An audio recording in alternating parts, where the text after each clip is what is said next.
الامتحان فبأي آلاء ربكما تكذبان فيومئذ لا يسأل عن ذنبه إنس ولا جان فبأي آلاء ربكما تكذبان يعرف المجرمون بسيماهم فيؤخذ بالنواسي والأقدام فبأي آلاء ربكما تكذبان هذه جهنم التي كنت يكذب بها المجرمون يطوفون بينها وبين حميم آن فبأي آلاء ربكما تكذبان ولمن خاف مقام ربه جنتان فبأي آلاء ربكما تكذبان ذواتا أفنان فبأي آلاء ربكما تكذبان فيهما عينان تجريان فبأي آلاء ربكما تكذبان فيهما من كل فاكهة زوجان فبأي آلاء ربكما تكذبان متكئين على فرش بطائنها من استبرق وجنى الجنتين دان فبأي آلاء ربكما تكذبان فيهن قاصرات الطرف لم يطمثهن إنس قبلهم ولا جان فبأي آلاء ربكما تكذبان كأنها الياقوت والمرجان فبأي آلاء ربكما تكذبان هل جزاء الإحسان إلا الإحسان فبأي آلاء ربكما تكذبان ومن دونهما جنتان فبأي آلاء ربكما تكذبان مدهامتان فبأي آلاء ربكما تكذبان فيهما عينان نضاختان فبأي آلاء ربكما تكذبان فيهما فاكهة ونخل ورمان فبأي آلاء ربكما تكذبان فيهن خيرات حسان فبأي آلاء ربكما تكذبان حور مقصورات في الخيام فبأي آلاء ربكما تكذبان لم يطمثهن إنس قبلهم ولا جان فبأي آلاء ربكما تكذبان متكئين على رفرف خضر وعبقري حسان فبأي آلاء ربكما تكذبان تبارك اسم ربك ذي الجلال والإكرام صدق الله العلي العظيم.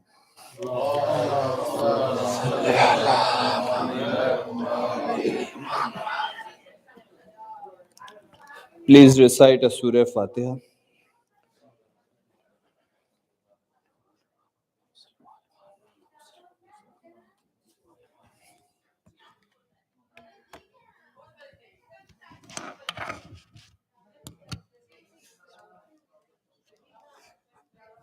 Allahumma salli ala Muhammad wa ali Muhammad. And now, without further delay, we will ask Brother Hussain Alhaeri to come to the member and start the majlis. Bar Muhammad wa ali Muhammad salawat.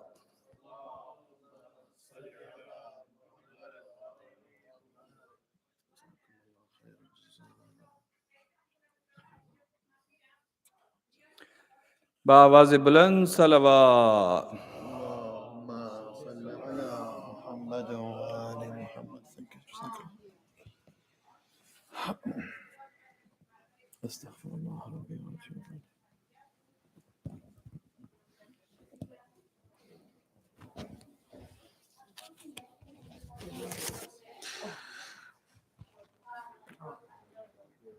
أعوذ بالله من الشيطان الرجيم. بسم الله الرحمن الرحيم، والصلاة والسلام على خير خلق الله أجمعين محمد وعلى أهل بيته الطيبين الطاهرين. اللهم صل على محمد وآل محمد وعجل فرجهم. Before we start, inshallah, as we have been doing every night of these majalis and every day of these majalis, some ahkam, and today's ahkam relate to gelatin. So gelatin, as we know, is sometimes a difficulty or a problem for some of us who are trying to avoid haram, as we may find it in many products out there, from sweets, mainly sweets, and other products as well. So some rulings on gelatin. The first one is gelatin products that we see out there in the stores, and we're not sure if the gelatin is fruit gelatin, plant gelatin, or if it's meat gelatin. What is the ruling with regard to consuming these products?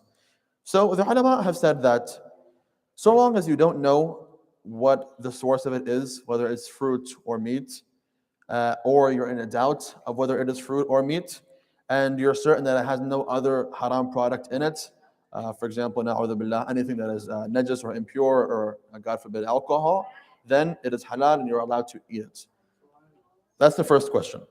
The second one is with regards to plant gelatin. All the ulama have said that if it's fruit gelatin, plant gelatin, then it is allowed, no problem with it.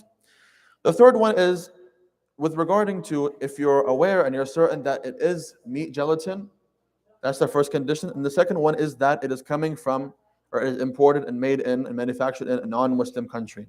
There's a difference between if it was from an Islamic country and a non-Islamic country. Islamic country, the rules are different, but because we live here, we'll go with the non-Islamic country. If it's from a non-Muslim country and you know it's meat gelatin, then what is the hukum? The hukum is that the asl and the first ruling is that it is haram. Why?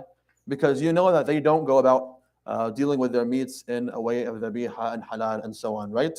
That is the asl. Unless two conditions. One, either you figure out that the meat that they use in this product to get the gelatin from is indeed a halal animal that they have slaughtered and that they have basically gone about with taking care of that meat in a halal way.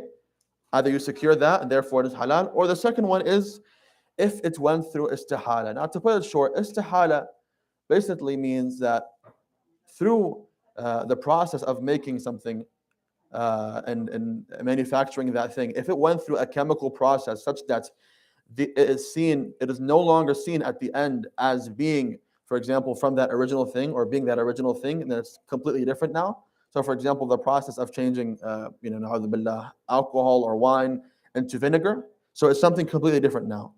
If the same thing can be said for this gelatin, and that after that process, the chemical process, it's no longer from meat, it's something different now, right? Then, if you secure that, then it is halal, and you can go ahead and consume it. Now, the ulama and the maraja, their job is not to tell you whether that happened or not. They give you the rule.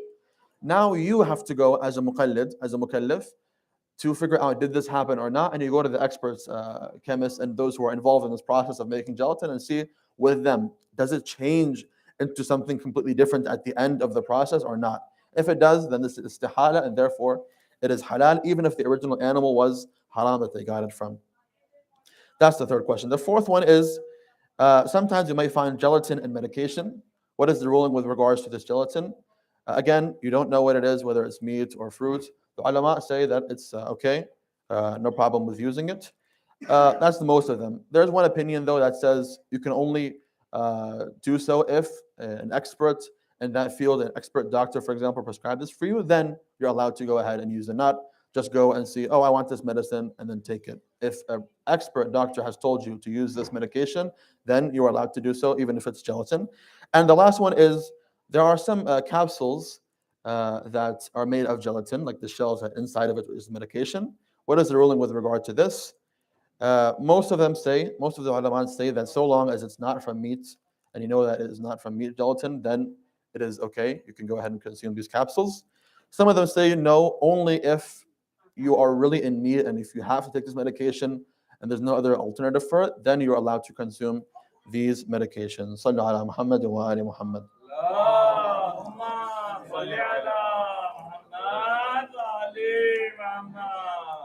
أعوذ بالله من الشيطان الرجيم بسم الله الرحمن الرحيم صلى الله عليك يا سيدي يا رسول الله صلى الله وسلم عليك وعلى أهل بيتك الطيبين الطاهرين. In these very painful lines, the Imam of our time, Ajjalallahu Ta'ala Farajahu Sharif, is no longer sending his salams to the Imam or to his companions. Rather, he is sending his salam to different parts of the bodies of the Shuhada of Karbala. السلام على الأجساد العاريات.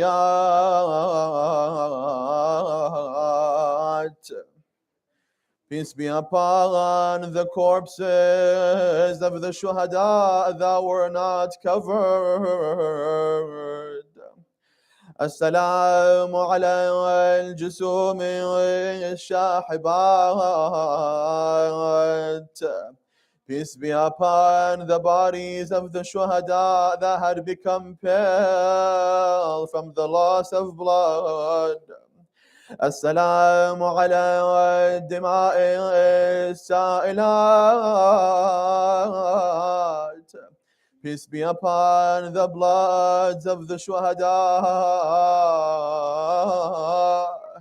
السلام على الأعضاء المقطعات. Peace be upon the dismembered limbs of the shuhada of Karbala. السلام على الرؤوس المشالات. Peace be upon the heads of the shuhada that were raised on lances and on spears. السلام على النسوة البارزات. Peace be upon the ladies, the women that were forcibly exposed to the enemies. Before we start, I would like to request from us all to recite Dua al-Faraj for the safety and wellness of the protection of the Imam of our time, Al-Hajjat ibn al-Hasan Ajjalallahu Ta'ala Farajahu al-Sharif, as he is Sahib al-Aza on these days and nights.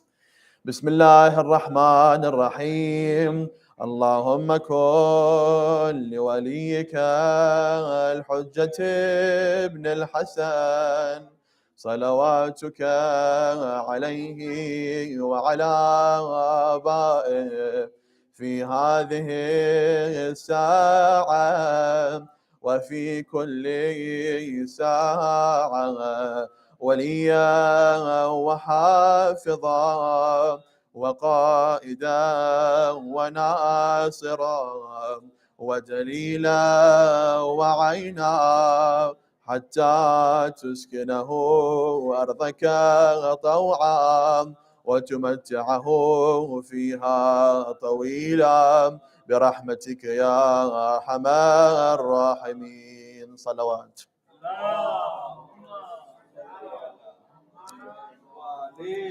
روي عن سيدنا ومولانا جعفر بن محمد الصادق عليهما السلام أنه قال في زيارة للإمام الحسين عليه السلام: أشهد أنك قد أقمت الصلاة وآتيت الزكاة وأمرت بالمعروف ونهيت عن المنكر وجاهدت الملحدين وعبدت الله حتى أتاك اليقين.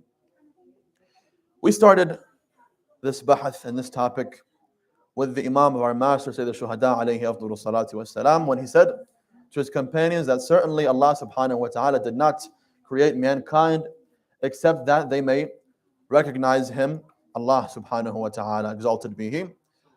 He says that once they recognize him, then they will worship him.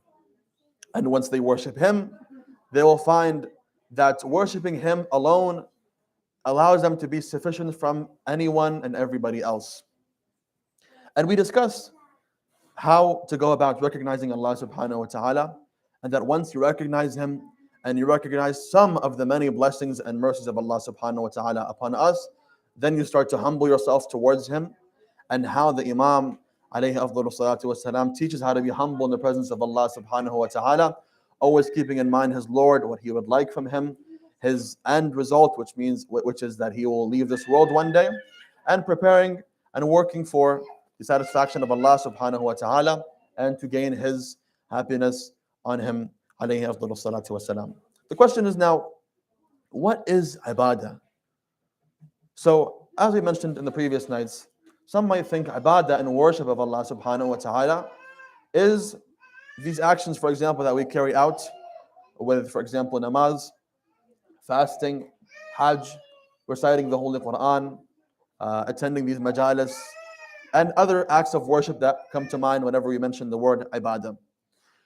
As the Imams have explained, alayhim afdalu salatu wasalam, ibadah is more than just that. Ibadah isn't just these, for example, actions between you and Allah subhanahu wa ta'ala. Rather, they enter this understanding and this term and idea of ibadah enters all fields of your life. So, for example, Al-Imam Amir al-Mu'mineen alayhi afdalu salatu wa azka salam, Allahumma salli ala Muhammad wa ali Muhammad. There's a narration ascribed to him in which he says, Al-Yaqeenu afdalu al-ibadah. Yaqeen and certainty in Allah subhanahu wa ta'ala and in your beliefs is the greatest of all worship. Now, we know that ibadah, therefore, as the Imam's explaining here, it's not related with just your actions, even that belief in the inside, and that you're striving to get that yaqeen and certainty in your beliefs, that in and of itself is the best of ibadah. Now, we're going to mention a few more narrations in which the Imam says this is, like, the blank is the best of ibadah. How can we bring them all together? Perhaps one day, or perhaps one way is that we understand that this is the best form of ibadah and worship in this field. So, for example, when the Imam says that yaqeen and to seek and to reach yaqeen is the best of ibadah, that's with regards to your belief. Meaning, if you want to have the best form of ibadah with regards to your belief and the inside and what you believe in Allah and the Prophet and in the Akhirah, you strive to reach that certainty and yaqeen. Brothers and sisters, we have to do this, especially nowadays, where there are doubts and misconceptions and different ideologies spread all around and all around us. We have to put some time aside to study our religion, study our beliefs, reading the books about Tawheed and about the Holy Prophet and about Imamah and the traits and characteristics of Allah subhanahu wa ta'ala, the Day of Judgment, strengthening our beliefs, as this, as the Imam says, is the best of ibadah, and as we interpret it, the best of ibadah in that field of between you and Allah subhanahu wa ta'ala and you and your beliefs. That's the first one. And that involves also going to ulama, asking them for questions, whether it's online or physical, keeping the connection, because as we said before, and as we said at the beginning, aqeedah and your belief in Allah subhanahu wa ta'ala is the base of it all. Only if you know Allah subhanahu wa ta'ala and you recognize Him, can you actually worship Him, and will it make sense to worship Him? Can you worship somebody or a Lord you don't know?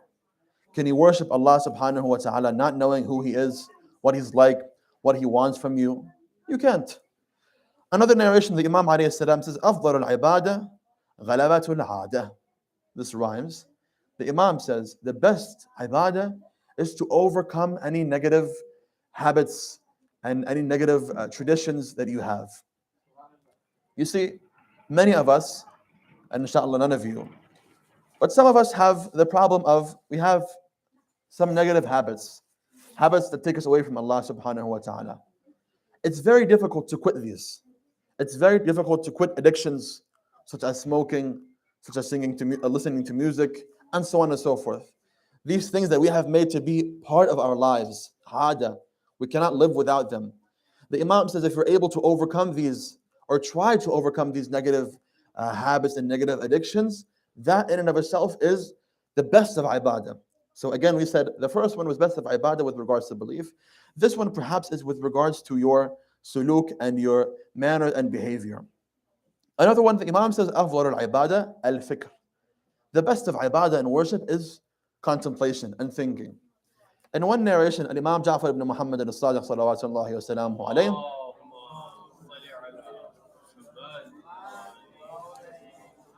he says that most of Abu Dhar's worship was not fasting, was not praying, was none of these.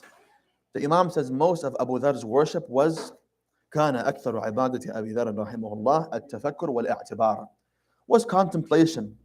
Abu Dharr would always contemplate upon the signs of Allah subhanahu wa ta'ala, upon the realities of this world, and he would do i'tibar, meaning he would gain lessons from those people who preceded him. Allah subhanahu wa ta'ala, when He explains the story of Musa and Isa and Adam and Shaitan and Qabil and Habil, He's not trying to gather a history book for us, just for us to learn, just for some extra knowledge or extra information. Rather, Allah subhanahu wa ta'ala says that He wants us to gain ibrah from these, take a lesson from them. Look at, for example, how Qabil, in that moment of anger and jealousy, he ended up killing his own brother, and because of that, he was in the utmost regret afterwards, right? And how one who acts upon his anger and jealousy, he'll end up doing things that for sure he will regret later on. When Allah subhanahu wa ta'ala speaks of the story of Prophet Musa and how he was able to overcome Fir'aun, this teaches us that if you're with Allah subhanahu wa ta'ala, even if you're a minority, even if everybody is against you, Allah subhanahu wa ta'ala will make way for you. Allah will save you.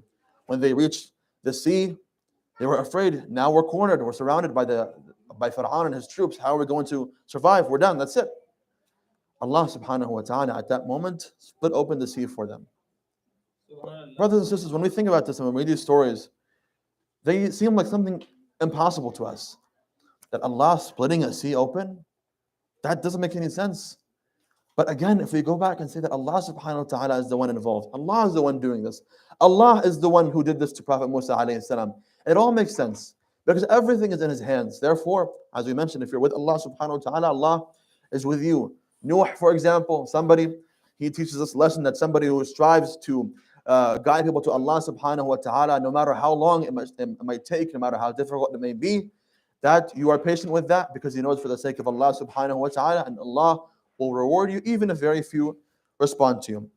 The Imam says that the most of and the majority of Abu Dharr's worship of Allah subhanahu wa ta'ala was tafakkur and was contemplation upon these things that take you to Allah subhanahu wa ta'ala, and i'tibar, seeking lessons from those before him. The Imam also says, Al-itharu afdalu ibadah wa ajallu siyadah. Ithar, as in the Quran, Allah subhanahu wa ta'ala says, وَيُؤْثِرُونَ عَلَىٰ أَنفُسِهِمْ وَلَوْ كَانَ بِهِمْ خَصَاصَةٌ. That certain people, Ahlul Bayt salam alayhim, in that story, that they have ithar. Ithar means you have something that you love for yourself, but somebody is in need of it. Ithar is to prefer that person's desire and that person's need, especially if they're mu'minin, over your own. The Imam says this is afdal al-ibadah. And perhaps that is with regards to social matters. That this is the best of worship with regards to the social life. Why? Because again, when we're in a society that many people are thinking of themselves, something very difficult is for you to not only be helping others when you are okay. For example, I have money and I'm living well and I'm living nice and everything I have with me is everything good, everything I need is with me, and I have some extra, I'll give the extra. That's good and that's recommended. But better than that, as the Imam says, afdal al-ibadah is that when you're in need of something and you can live without it, even though it's difficult, you give it to a believer and a mu'min who is in need of it as well. And the last one, the Imam says, afdal al-ibadah ifatul batni wal farj. The best of ibadah, and this is with regards to desires, your desires and staying away from fulfilling them in a haram way. The Imam says the best of ibadah is to protect your stomach and your private parts from committing haram. This is very difficult because you're facing your own desires. But the Imam says that this, because it's so difficult and because you're doing it for Allah subhanahu wa ta'ala, it's the best of ibadah. So the Imam teaches us ibadah is not just praying and fasting, it's all of these things. Al-Imam al-Hussain salawatullahi wa salamuhu alayhi,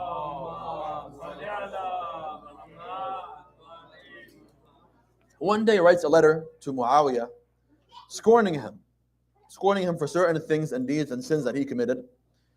And in this letter, it's a longer letter, but we have taken the excerpt that is our points right now. The Imam, when he's speaking to Muawiyah, he says to him, "Oh Muawiyah, you're the one who is claiming to be the Khalifa. You're the one who is claiming to be the noble one, the one on the right path." He asked him, "Alasta qatila hajran wa ashabih al-abidin al-mukhbitin?"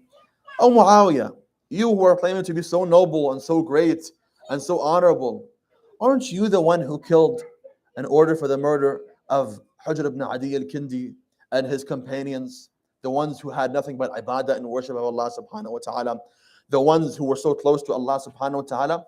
The Imam continues the statement and he explains what their ibadah was like. Again, taking us back to that ibadah and worship of Allah subhanahu wa ta'ala is not just acts like namaz, for example.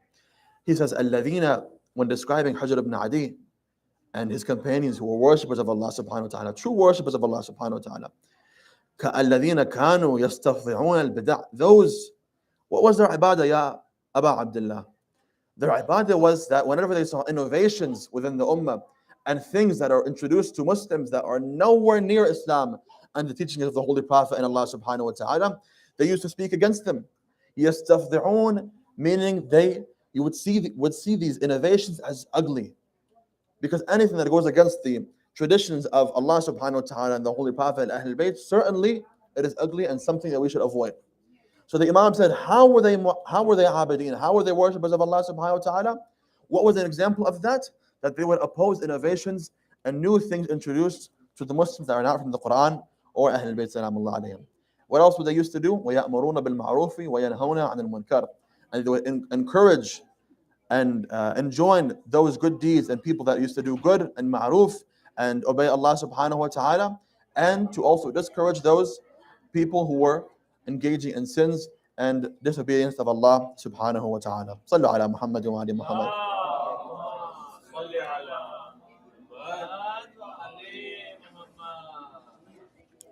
In this ziyarah, and the portion of it that we mentioned in the beginning of the lecture, Al-Imam al-Sadiq salawatullahi wa salamu alayhi, in his ziyarah of his grandfather, Sayyid al-Shuhada alayhi salam, one of his ziyarahs, of course he has many, the Imam testifies to something.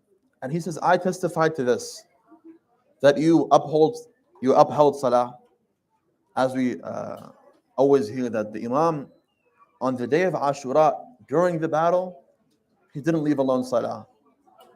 And it's not that we may ask, okay, despite the fact that he was fighting, he didn't leave salah. I think that's not worded correctly. Because the Imam, his thought was always with Allah subhanahu wa ta'ala.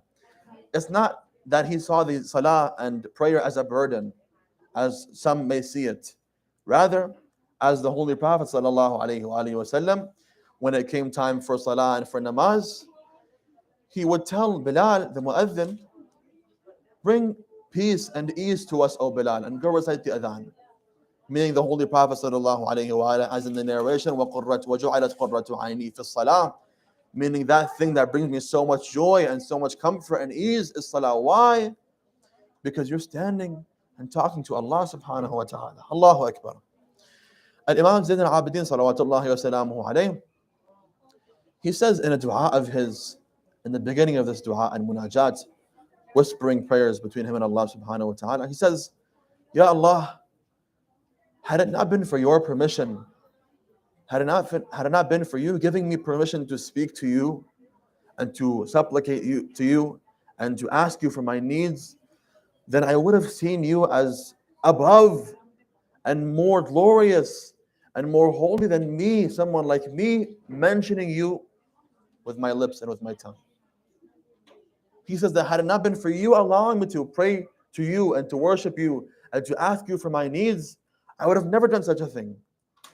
This, as seen by the Salihin, the righteous ones, as an honor to be standing with Allah subhanahu wa ta'ala and to be speaking with Him, not only in salah, but throughout your life.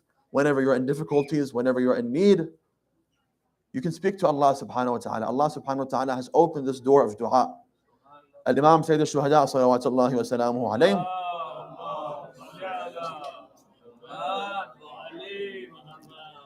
throughout the day of Ashura, he has many supplications. Again, contextualizing the events of Karbala. You, with 72 companions, for example, with them, and in addition to them, you have women, you have children, and you're facing thousands and thousands of enemies. You would be, or many people, if they would even get to the point that they were willing to go about this battle, they would be so taken back by the fright and the sheer fear of facing these enemies. They wouldn't be thinking about Allah, they wouldn't be thinking about worship, they would be thinking, how can I survive right now? But the Imam wasn't like that. The Imam has several du'as, which are very beautiful and should be recited by us and read by us. Several du'as throughout Karbala and throughout the day of Ashura alone, in which he speaks to Allah subhanahu wa ta'ala. One of them was in his last moments, before he was murdered.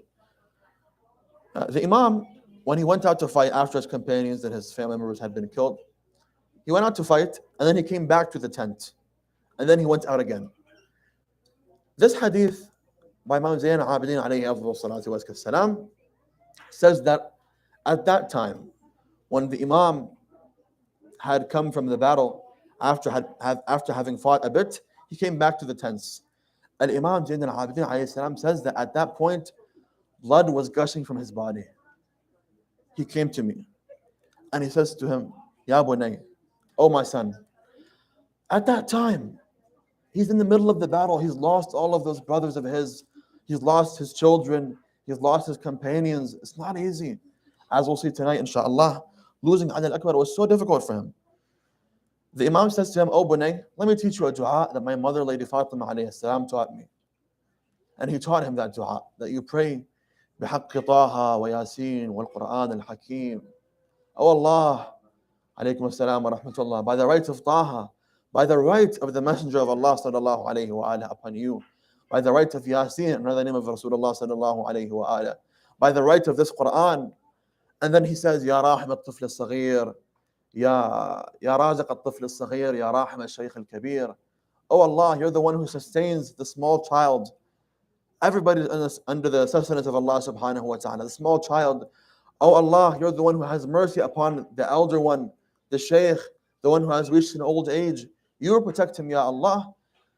I ask you, by these names of yours and by these rights, the right of Rasulullah sallallahu alayhi wa alayhi, then grant me my wish, such and such. Again, the Imam at this time, at this difficult time, was thinking of Allah subhanahu wa ta'ala and supplicating to him, and he taught this dua to his son, Zayn al-Abidin sallallahu alayhi, while he was injured. Sallu ala Muhammad wa ali Muhammad.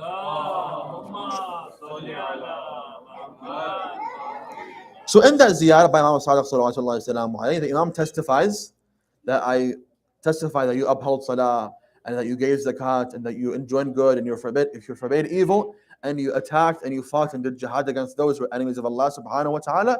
And then he says, وَعَبَدْتَ اللَّهَ حَتَّى أَتَاكَ الْيَقِينَ, and you worshipped Allah subhanahu wa ta'ala until death approached you. Let me ask you a question. When we say that, for example, I was reading a book until so-and-so entered the room, that means what? That I was sitting there reading and reading and reading and reading until that person entered the room, and then I stopped reading, right? The Imam here testifies that, Ya Aba Abdullah, Ya Imam al-Hussain, you worshipped Allah subhanahu wa ta'ala until your last moments. Again, was the Imam praying from the beginning of his birth all the way to the end of his life? No, he was not. But as we mentioned, throughout his life, he was always seeking the satisfaction of Allah subhanahu wa ta'ala. Everything he did was for the sake of Allah subhanahu wa ta'ala. Amir al-Mu'mineen salawatullahi salamu alayhi clarifies this when he says in a narration, very short, 3 words, غاية العبادة الطاعة. The fruit and the objective and the purpose of ibadah is ta'ah, and obedience of Allah subhanahu wa ta'ala. So any action that is considered as ta'ah and obedience of Allah subhanahu wa ta'ala, that's ibadah. Us sitting here right now, we are in a form of ibadah. Somebody who goes to work to seek a halal income, as the hadith says, that ibadah has been placed into 10 different things. 9/10 of those things come together when you're seeking a halal income for your family. That when somebody goes and tries to seek this income and money to support his family in a halal way, he is doing ibadah. When the mother is taking care of her children, however difficult that may be, in fact, the more difficult, the more thawab she gets, the more reward she gets, she's in a state of ibadah. That whenever you're mentioning Allah subhanahu wa ta'ala, you're in a state of ibadah. To put it short, whatever you do for the sake of Allah subhanahu wa ta'ala is ibadah. Considering 1, you have the intention, and 2, that it is actually from Allah subhanahu wa ta'ala. You can't say, I'm going to go kill people for the sake of Allah. No. I'm going to go listen to music for the sake of Allah subhanahu wa ta'ala. Your intention perhaps is there, even though I don't know how you can have an intention of worshiping Him through music or through hurting people, right? Let's say. You have to have the intention, as well as the action that you're doing is, as far as you're aware and as far as the ulama have said in the Quran, the Ahl Bayt have said, this is a form of ibadah, and this is a form of rather obedience, and this is allowed. All of this is ibadah. In fact, that Imam Musa ibn Jaffer al-Kadhim salawatullahi wa salamuhu alayhi,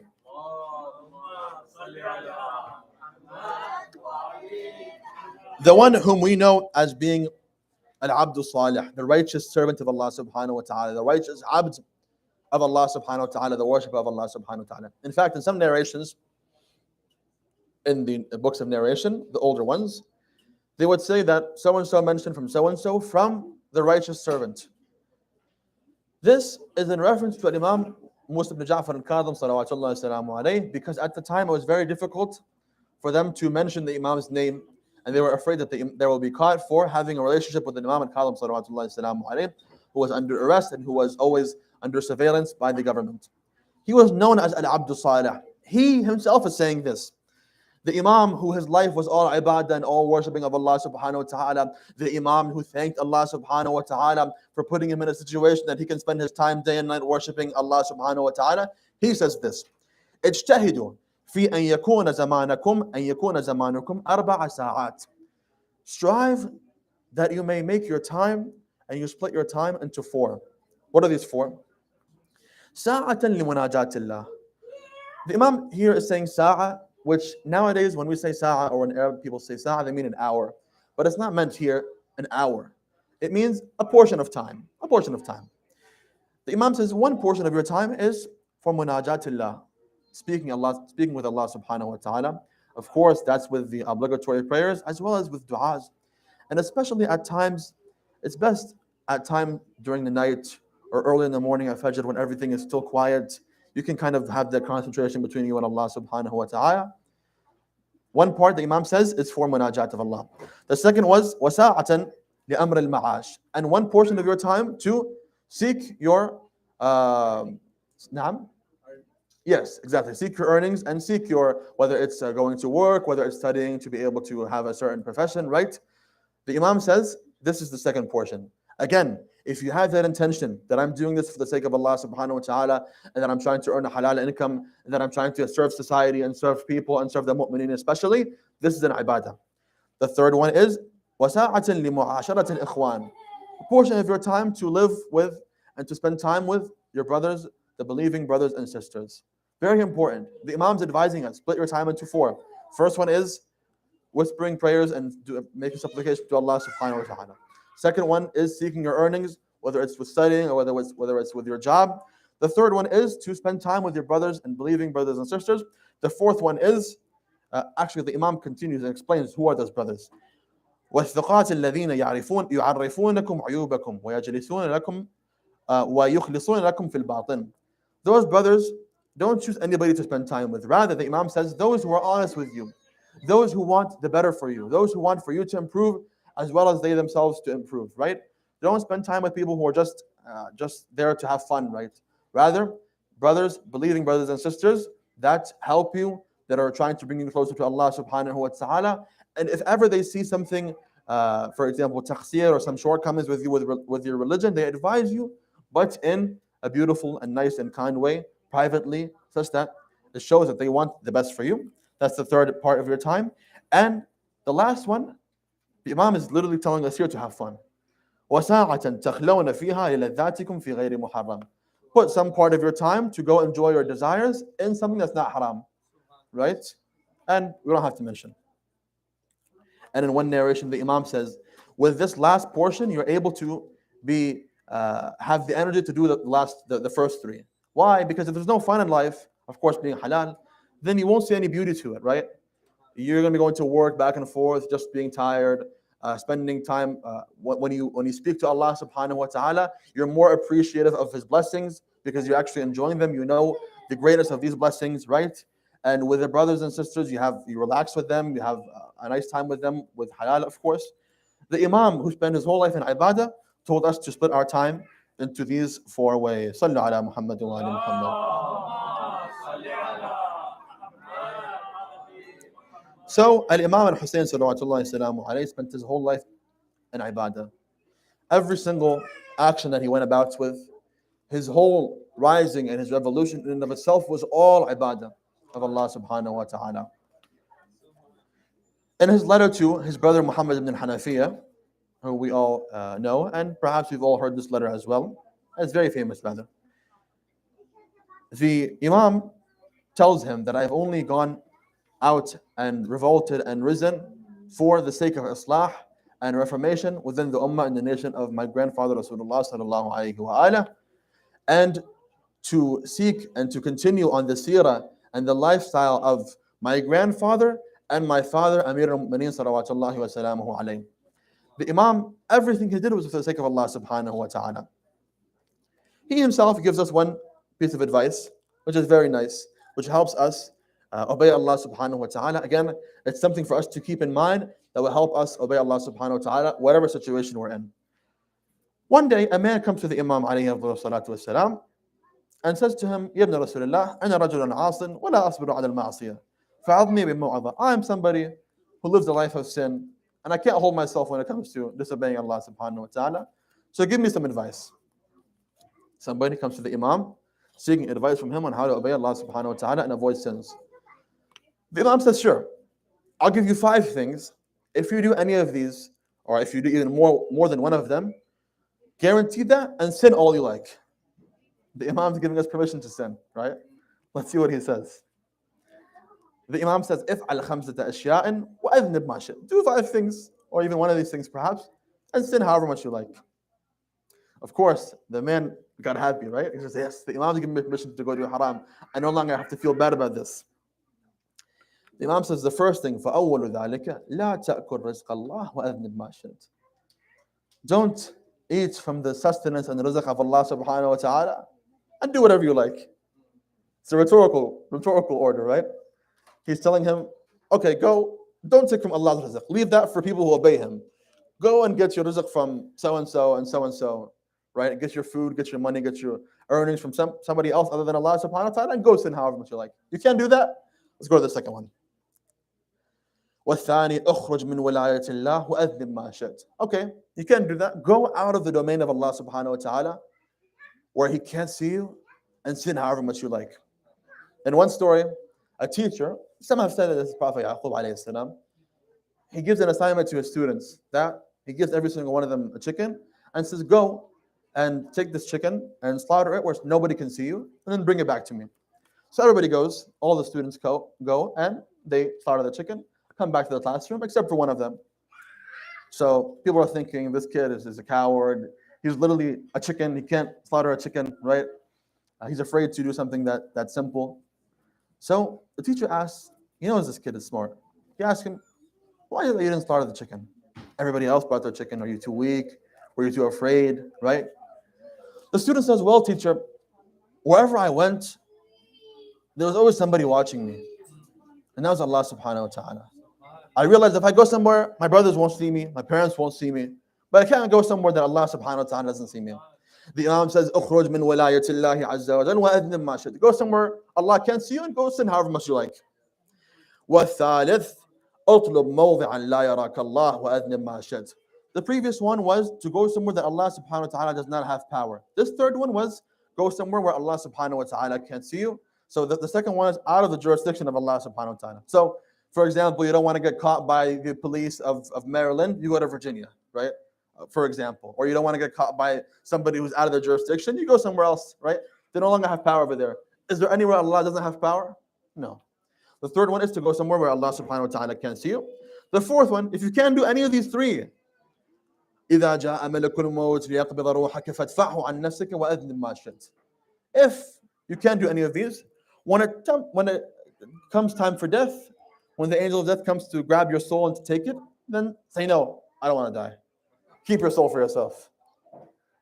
Okay, let's say you couldn't do the first one, you couldn't do second, third, or fourth. You end up being taken into the afterlife. The Imam says, إِذَا أَدْخَلَكَ مَالِكٌ فِي النَّارِ فَلَا تَدْخُلْ فِي النَّارِ وَأَذْنِبْ مَا شِئْتَ. If Malik, the guardian of the hellfire, wants to take you to the hellfire, and you want to do whatever sins you like, if you're able to guarantee that when that time comes, you say, no, Malik, I don't want to go to hell. I want to stay over here. Then go ahead and sin however much you like. The Imam is saying, to put it short, that so long as you are a servant of Allah subhanahu wa ta'ala, you're under His domain, then you keep that in mind, that every single thing you go about with your life, it's because of the blessings of Allah subhanahu wa ta'ala. Sallu ala Muhammad wa ali Muhammad.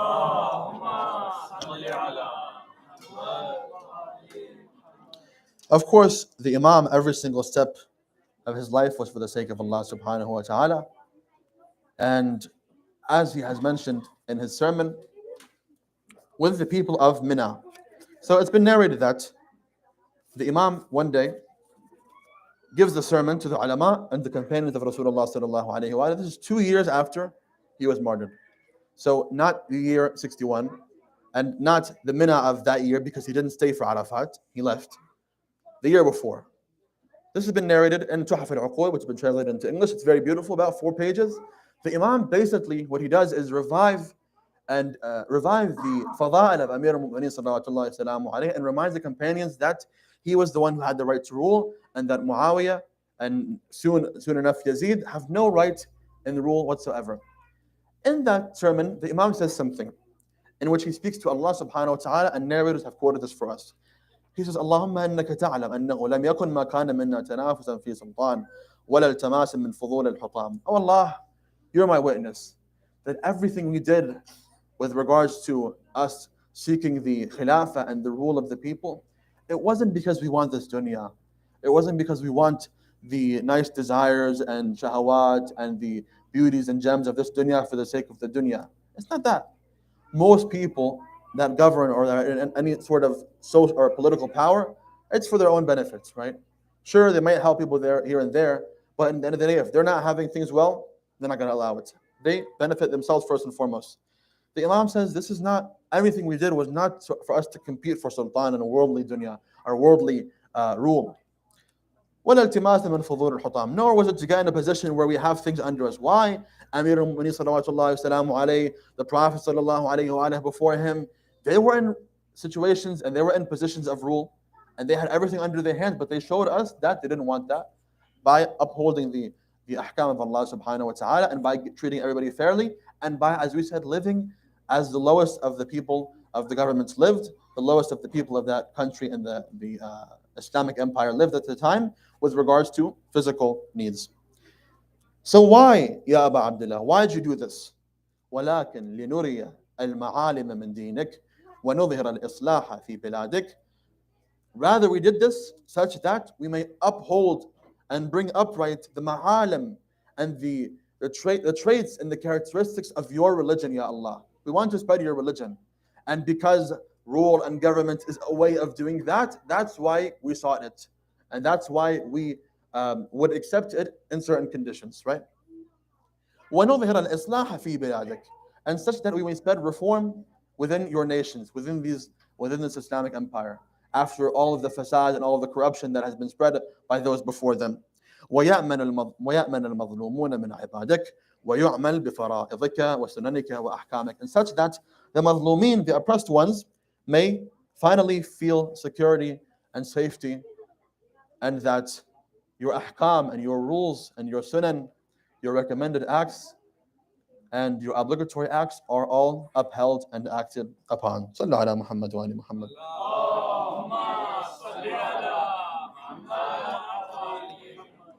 Today we remember the son of Imam al-Hussain salawatullahi wa salamuhu alayhi, his eldest son, Ali al-Akbar alayhi alaf al-tahiyyati wa salam, somebody who had no one but Allah subhanahu wa ta'ala, and anybody that takes him to Allah subhanahu wa ta'ala, first and foremost his father, Al-Imam al-Hussain salawatullahi wa salamuhu alayhi, in his mind. Everything he did it for the sake of Allah subhanahu wa ta'ala. And that story, that when they were on their way to Karbala, Al-Imam al-Hussain salawatullahi wa salamuhu alayhi, as he was riding on his horse or on his camel, he didn't fall asleep, but very quickly he shut his eyes, right? You know how some people are when they're really tired, they can't help themselves but to kind of doze off and get a bit drowsy. So the Imam did that. All of a sudden he woke up. Inna lillahi wa inna ilayhi raji'un. Inna lillahi wa inna ilayhi raji'un. Inna lillahi wa inna ilayhi raji'un. Ali Akbar salawatullahi salam alayhi says to him, O father, Ya Aba Abdullah, what is it? Did you see something bad? Did you see something wrong? Inshallah, you see nothing but good, Ya Aba Abdullah. The Imam says that I heard a caller calling out to us, Al-Qawm yasirun wal-manaya tasiru khalfahum. That these people are going about with their journey, and after them and behind them, their deaths are approaching them. فَعَرِفْتُ أَنَّهَا أَنفُسَنَا قَدْ نُعِيَتْ إِلَيْنَا.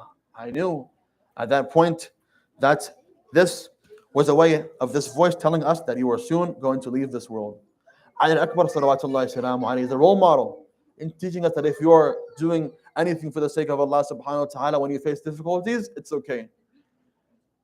Ali Akbar asked his father, Abatah, awalasna ala al-haq? Are we on the true path though, Ya Aba Abdullah? Meaning, even if we're going to be murdered and killed soon, are we on the right path? Aren't we doing what's right? The Imam says, وَالَّذِي إِلَيْهِ مَرْجَعُ الْعِبَادِ. Yes, by the one whom everybody is going to return to, yes, we are on the right path. Then the Imam Al-Akbar salawatullahi alayhi says, إِذَنْ لَا نُبَالِي أَوَقَعَ الْمَوْتُ عَلَيْنَا أَمْ وَقَعْنَا عَلَى الْمَوْتِ. Then it doesn't bother us whether we go ahead and approach death or death approaches us.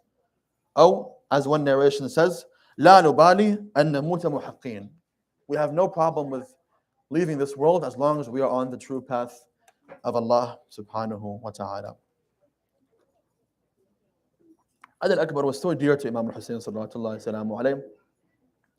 And tonight we want to give some haqq to this musibah. If we could just shut the lights off. Ali al-Akbar was so dear to his father, Al-Imam al-Hussein alayhi salam. One of the main reasons is because that he reminded him of his grandfather Rasulullah sallallahu alayhi wa sallam. كان أشبه الناس خلقا وخلقا ومنطقا برسول الله صلى الله عليه وآله. Al-Imam al-Hussein was so close to Rasulullah, and when he was snatched from him at a young age, just a few years of age, it was so difficult for him.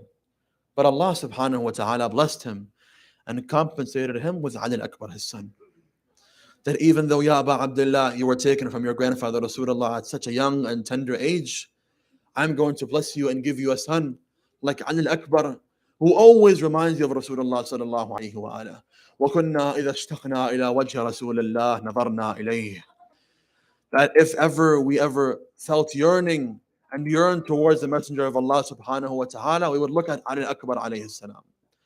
Ali al-Akbar brought so much comfort to his father Aba Abdullah al-Hussein. That's why it was so difficult for him to separate from Ali al-Akbar alayhi salam. أجركم الله يا مؤمنين. After all the companions of Aba Abdullah al-Hussein alayhi salam reached martyrdom one after the other in Karbala, it came time for Bani Hashim to send their members to fight the enemies and protect Aba Abdullah al-Hussein. The first one that sought permission from Al-Imam al-Hussein was his son Ali al-Akbar. Al-Imam al-Hussein looked at him, نظر آيس من. The books say that when the Imam looked at him, he was hopeless. The Imam didn't say anything.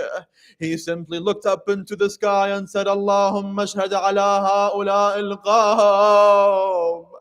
Aba Abdullah knew that he had to send Ali al-Akbar and that he had to be the first one to defend him. But it was so difficult to send him. He raised his eyes to the sky and said to Allah, "Oh Allah, be a witness against these people. فَقَدْ بَرَزَ إِلَيْهِمْ غُلَامٌ أَشْبَهُ النَّاسِ خَلْقًا وَخُلُقًا بِرَسُولِ اللَّهِ." For verily the closest one to Rasulullah is about to approach them. Then he made a dua against Umar ibn Sa'd. He says, Ya Umar ibn Sa'd, وَإِلَكَ قَطَعَ اللَّهُ رَحِمَكَ كَمَا قَطَعْتَ رَحِمِي. Woe upon you, O Umar ibn Sa'd. May Allah sever your lineage just as you are about to sever mine with Ali al-Akbar. Ya mu'mineen, the enemies, because of several words of Imam al-Hussein in Karbala, many of them thought that Ali al-Akbar was the next Imam. Therefore, they made it their mission to completely decimate Ali al-Akbar and to guarantee that there was no Imam after Imam al-Hussein. Ali al-Akbar, one of his missions was to protect Imam Zayn al-Abidin, for people to think that Ali al-Akbar was the next Imam, and they did not look at Imam Zayn al-Abidin and attack him. Ali al-Akbar approaches the battlefield. He fights, he defeats one of the greatest warriors. He comes back to his father Aba Abdullah saying, Al-Atashu qad qatalani وثقل الحديد قد أرهقني يا أبا عبد الله. The thirst has killed me. The heaviness and the weight of this armor has made it so difficult for me, Ya Aba Abdullah. The Imam had no water to give him, but he made him a promise. He says, Ya Ali al-Akbar, go back into the battlefield. فأسرع ما يسقيك رسول الله بكأسه الأوفى. For verily, very soon, your grandfather Rasulullah will feed you, will allow you to drink from a cup that you will never be thirsty after it. Ali al-Akbar enters the battlefield with the intention of the enemies that this is the next Imam. They surrounded him all together. They started attacking Ali al-Akbar one after the other. Ali al-Akbar received a spear to his back. He received a blow to his head. The head of Ali al-Akbar fell on the horse. The blood from the head of Ali al-Akbar started to approach and go on the eyes of the horse. The horse could no longer see where he was going. Instead of taking him back to the tents of Aba Abdullah, the horse went straight to the enemy's tents. The مقاتل say فقطعوه إربا إربا. The enemies treated Ali al-Akbar with such severity, with such hatred. The مقاتل say that they cut him to pieces. Ali al-Akbar fell onto the ground. Al-Imam al-Hussain rushed to him. He rushed to his beloved son. The Maqatil say he did not get off of his horse like that with his feet. فَسَقَطَ عَلَى الْأَرْضِ. Al-Imam al-Hussain threw himself on the body of Ali al-Akbar from the horse, saying to him, على الدنيا بعدك العفا يا علي. This dunya has no taste to it, no joy to it after you, Ya Ali. شد شبش شما بس صبوری امشب آخر شکسته شد غروری. The pride of an Imam and Hussain was broken upon the death of Ali al-Akbar. سؤال من إن علي أكبر قد أبقت أشد تن الشجوري. My question is, how did the body of Ali al-Akbar be in this way that it was severed into pieces? سؤال من اینه چطور شهید شد که تو حسین رسید ناامید شد. In what state was Ali al-Akbar that when Al-Imam al-Hussein approached him, he was hopeless?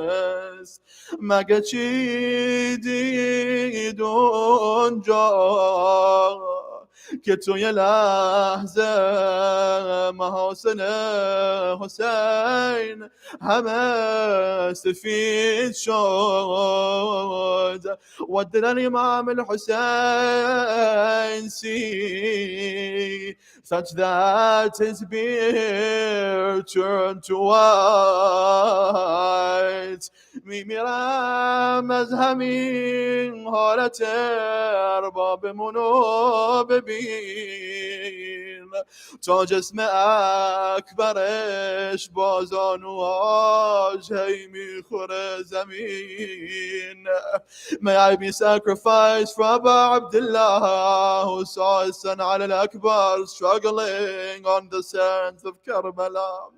بلند حق حقش میمیرم از همین یه داغ تو دل حسین نهفتم There remained a pain in the heart of Imam al-Hussein that he never displayed. بهيشكي حتى خارش نگفته. He did not speak about this pain to anyone, even his sister Zainab. What is this pain, O شاعر, O poet? هر عضوی رو بر می داره می بوسم، یه عضو دیگر رو زمین می افتم. Whenever the Imam would kiss one of the parts of Ali al-Akbar, one other part of Ali al-Akbar will fall to the earth. And Imam al-Hussein was not able to take Ali al-Akbar back to the tents alone. He called out, "O youth of Bani Hashim, come take your brother Ali al-Akbar." والله صاح حسين هاشم وين خل تحضر. الإمام الحسين called out for Bani Hashim to help him with Ali al-Akbar. يا عباس احضر شيلة الأكبر. يا عباس, oh my supporter, come help me with Ali al-Akbar. I cannot do it alone. أنا وحدي على شيل الولد ما أقدر. This is my son Ali al-Akbar. In the state that he's in, I cannot take him alone. أخاف أن بين يدي الولد يطشر. I'm afraid that if I try to take him alone to the tents, one of his limbs will fall to the earth, and another. أيوا حسينا هو أكبر. إنا لله وإنا إليه راجعون. ولا حول ولا قوة إلا بالله العلي العظيم. اللهم عجل وليك الفرج والعافية والنصر واجعلنا من أنصاره وأعوانه. O Allah, please hasten in the reappearance of our Master, our Savior, Imam al-Hujjat ibn al-Hasan. O Allah, please bless our marhumin and the marhumin of all mu'mineen and mu'minat. Please grant us the hawa'ij into the hawa'ij of all mu'mineen and mu'minat. Any of the mu'mineen and mu'minat, especially of those who are healed, those who are here, please bless them with a speedy recovery and the best of health. And for the rahmah and for the mercy of all of the marhumin, let us all recite the Fatiha, but before that, the salawat.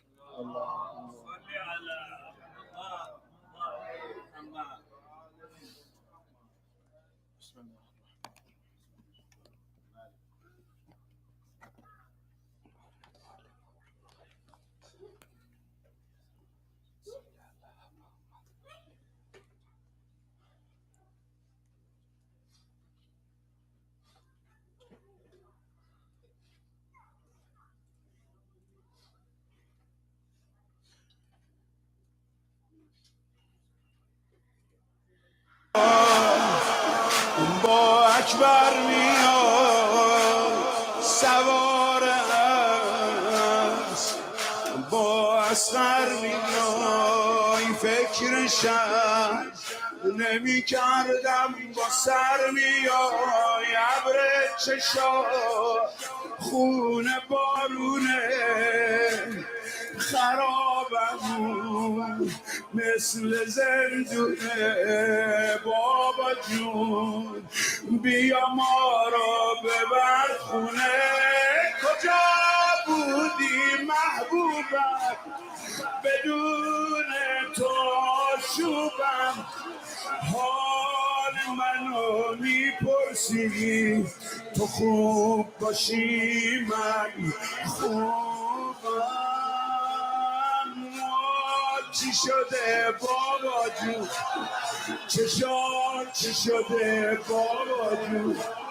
فدای لب شیرینه لبات شده بابا جون موات چی شده بابا جون چشات چی شده بابا جون فدای لب خونینه لبات شده بابا جون موات چی شده چشات چی شده فدای لب خونینه لبات موات چی شده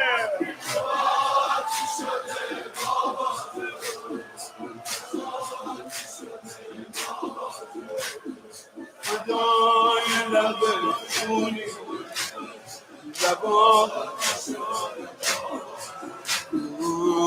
گفتم میای با اکبر میای سوار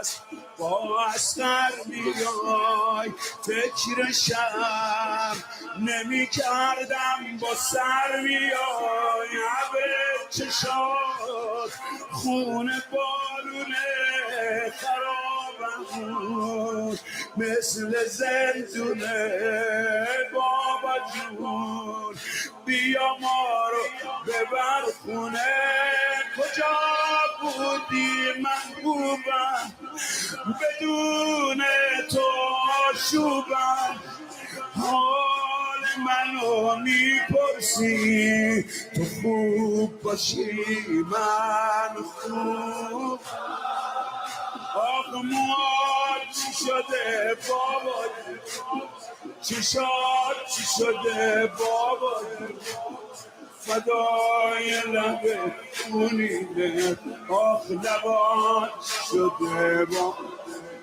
آخ لبات چی شده بابا جون آخ لبات شده بابا آخ لبات